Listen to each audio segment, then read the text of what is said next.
자, 여러분 안녕하세요. 경제학장 박사입니다. 오늘 아주 재밌는 질문으로 한번 시작해 볼까요? 여러분이 은행에 맡긴 내 돈, 과연 100% 안전하다고 말할 수 있을까요? 아마 대부분은 당연하지라고 생각할 거예요. 하지만 사실은요, 은행이라는 시스템 자체가 언제든 와르르 무너질 수 있는 그런 구조적인 약점을 갖고 있습니다. 오늘은 바로 그 위험을 막아주는 우리 금융 시스템의 최후의 보루라고 할 수 있는 예금보험제도에 대해서 이야기해 볼 겁니다.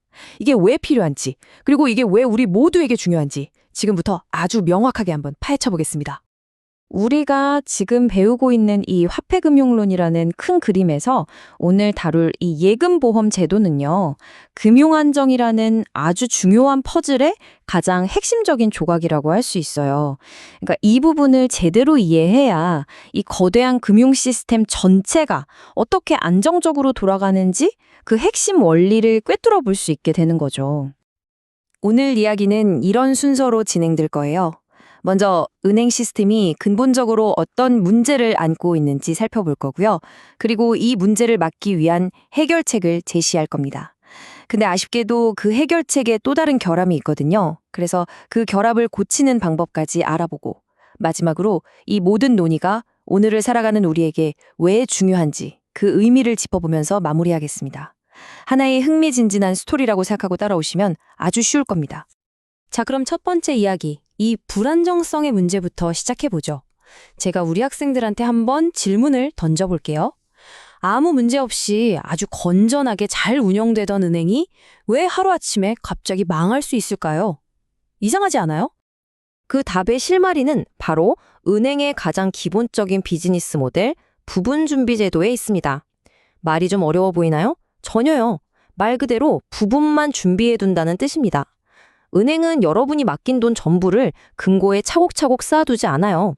그중 아주 일부만 남겨두고 나머지는 돈이 필요한 다른 사람이나 기업에 빌려주면서 이자 수익을 얻죠.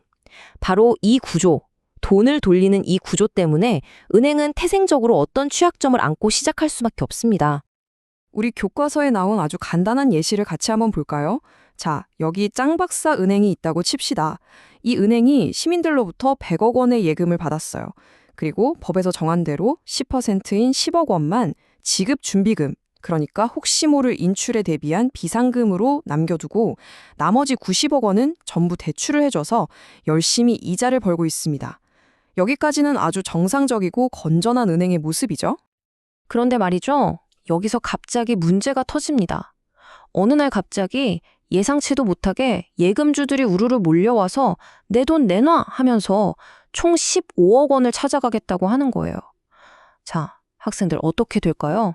지금 은행 금고에 준비된 돈이 얼마가 있죠? 그렇죠. 딱 10억 원밖에 없어요. 바로 이때 뱅크런이라는 게 터지는 겁니다. 당장 5억 원이 부족하잖아요. 짱박사 은행에 돈이 없더라. 이 소문이 퍼지는 순간 사람들은 공포에 휩싸입니다. 그러면 다른 모든 예금주들까지 내 돈도 위험한 거 아니야? 나도 빨리 빼야겠다 하면서 은행으로 미친 듯이 달려가게 되죠. 결국 원래는 대출도 잘 해주고 아무 문제 없었던 아주 건전한 은행이었는데도 불구하고 단지 이 일시적인 현금 부족 사태 때문에 순식간에 파산해버릴 수 있는 겁니다. 자, 그럼 이 무서운 사태의 가장 근본적인 원인이 뭘까요? 바로 정보의 비대칭성 때문입니다. 말이 좀 어렵죠? 아주 쉽게 말해서 우리 같은 일본 예금주들은 내가 돈을 맡긴 은행이 지금 얼마나 건강한지, 재무 상태가 어떤지 속속들이 알 수가 없다는 뜻이에요. 정보가 부족하죠. 그러니까 뭔가 불안한 소문이 딱 돌면 일단 내 돈부터 챙기는 게 개인의 입장에서는 가장 합리적이고 이성적인 선택이 되는 거예요. 게임 이론에서는 이걸 우월 전략이라고 하죠. 상대가 어떻게든 나한텐 이게 최선인 거죠. 하지만 모든 사람이 각자 자기한테 합리적인 이 선택을 동시에 해버리면 결국 은행 시스템 전체가 무너지는 집단적인 재앙, 비합리적인 결과가 나타나는 겁니다. 바로 이런 뱅크런이라는 대혼란을 막기 위해서 영웅처럼 등장한 해결책이 있습니다. 네, 바로 오늘의 주인공 예금보험제도입니다. 하지만 이 완벽해 보이는 영웅에게도 치명적인 약점이 있었으니 지금부터 그 밝은 면과 어두운 면, 명과 암을 함께 살펴보겠습니다. 예금보험제도의 가장 강력한 힘은요, 바로 신뢰를 주는 데 있습니다. 혹시라도 은행이 망하더라도 정부가 보증하는 예금보험공사가 내 돈을 대신 돌려준다. 이런 굳건한 믿음이 있으면 사람들이 불안한 소문을 들어도 굳이 은행으로 달려갈 필요가 없어지겠죠.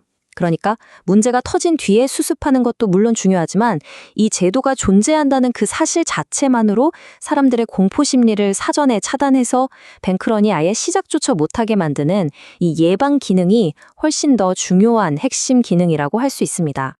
이 신뢰가 가져오는 긍정적인 효과는 여기서 그치지 않아요. 우선 중앙은행이 위기 때마다 돈을 함부로 찍어내서 해결하려는 유혹을 줄여주고요. 또 어차피 너무 커서 망하지 않을 거야 라고 하는 대형은행과 작은은행들이 공평하게 경쟁할 수 있는 운동장을 만들어줍니다. 결과적으로는 정보가 부족한 우리 같은 소액 예금자들을 보호하고 금융 시스템 전체에 대한 믿음을 키워서 사람들이 안심하고 저축하게 만들고 이게 결국 경제 성장의 튼튼한 밑거름이 되는 거죠. 하지만 이 완벽해 보이는 해결책에도 아주 치명적인 부작용이 따라옵니다. 바로 도덕적 해이라는 문제죠. 이건 뭐랄까 믿는 도끼에 발등 찍힌다는 속담이 딱 어울리는 상황이에요. 안전벨트가 있으니까 오히려 더 과속을 하게 되는 것처럼 보험이 있으니까 오히려 더 위험한 행동을 서슴지 않게 되는 그런 현상을 말합니다. 자, 지금부터 아주 중요한 그림을 볼 거니까 집중해 주세요. 교과서 17-4 그림인데요. 먼저 예금보험이 없을 때 은행의 이익구조를 보여주는 이 검은색 선을 한번 보세요.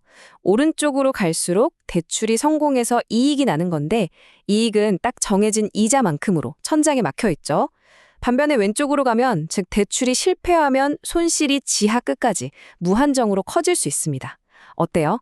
이익은 제한적인데 손실은 무한대인 아주 비대칭적인 구조죠. 그런데 여기에 예금보험이라는 안전장치가 딱 더해지면 어떻게 될까요? 바로 이 파란색 선처럼 그래프 모양이 극적으로 바뀝니다. 자, 이 꺾이는 부분 여기를 한번 보세요. 아무리 큰 손실이 나더라도 예금보험공사가 그 손실을 대신 막아주기 때문에 은행이 입는 손실은 특정 지점에서 딱 멈추는 겁니다. 그래프가 아래로 쭉 뻗지 않고 바닥에서 탁 꺾여 올라오죠. 이게 바로 핵심입니다. 손실은 제한되고 이익의 가능성은 여전히 열려있는 구조로 완전히 바뀌어버린 거죠. 바로 이 지점, 그래프의 모양이 이렇게 아래가 잘리고 볼록하게 바뀌었다는 게 핵심입니다.